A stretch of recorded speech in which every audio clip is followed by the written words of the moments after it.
Hello, আসসালামু আলাইকুম। কেমন আছেন সবাই? আশা করি সবাই ভালো আছেন। আজকে আপনাদের সাথে আনারসের হালুয়া তৈরির রেসিপিটা শেয়ার করব। আম দেখুন এখানে আমরা আনারসগুলো খুব সুন্দর করে কেটে নিব। দেখুন আমার এখানে কিন্তু আনারসের পরিমাণ অনেক বেশি, কারণ আমার বাসার সবাই এই জিনিসটা খুব পছন্দ করে এবং আমি একবারেই খুব বেশি করে তৈরি করে রাখি।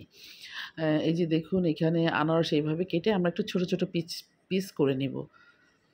এইভাবে সব আনারসগুলো যখন পিস করে ফেলবো, তারপরে যেয়ে আমরা আনারসগুলোকে ব্লেন্ডারে দিয়ে আমরা একটু ব্লেন্ড করে নিব। ওই যে দেখুন এইভাবে আমরা পিস করে কেটে নিয়ে সব আনারসগুলাকে আমরা খুব সুন্দর করে, তবে আপনারা কিন্তু একেবারে মিহি করবেন না, একটু যেন আঁশ হালকা থাকে, সেইভাবে আমরা পেস্টটা করব। এই যে দেখুন এভাবে করে ফেলবো।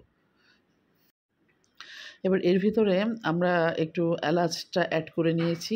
দেখুন এই যে এলাচটা অ্যাড করে, এখানে কিন্তু ইনগ্রিডিয়েন্টস একেবারেই লাগে না, খুবই কম ইনগ্রিডিয়েন্টস লাগে। এই যে দেখুন আমরা চিনিটা দিয়েছি, আর কিন্তু কোনো কিছুই লাগবে না।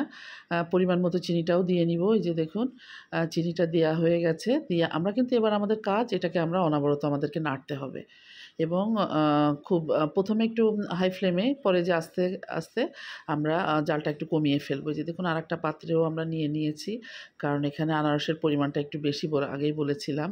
তো এই যে দেখুন এভাবে কিন্তু একটু পানি উঠবে, আমাদেরকে আস্তে করে এটাকে নাড়তে হবে এবং এভাবে নেড়ে আপনারা চাইলে এখানে কিন্তু একটু ফুড কালার ইউজ করতে পারেন। আবার এটাকে স্কিপও করতে পারেন, কারণ আমি আবার ফুড কালারটা ইউজ করি না। ফুড কালারটা দিলে কী হবে, কালারটা আরেকটু সুন্দর হবে। এই যে দেখুন পানি কিন্তু কমে এসেছে, প্রায় কমে এসেছে। এভাবে আমরা কিন্তু নাড়তে থাকবো অনবরত। নাড়তে কিন্তু একটু লালচে কালার চলে আসবে। এই যে দেখুন লালচে কালার চলে আসছে।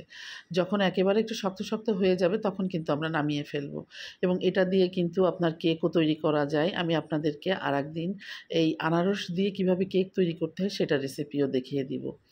তো আশা করি আমার এই রেসিপিটা আপনাদের ভালো লেগেছে। ভালো লাগলে আপনারা অবশ্যই আমাকে জানাবেন কমেন্ট করে যে আপনাদেরটা কেমন হয়েছে। আপনারা অবশ্যই বাসায় তৈরি করবেন এবং আমি আশা করছি অবশ্যই আপনাদেরকে ভালো লাগবে, কারণ এই জিনিসটা আসলেই খুব মজাদার এবং রেসিপিও ওটাও সোজা।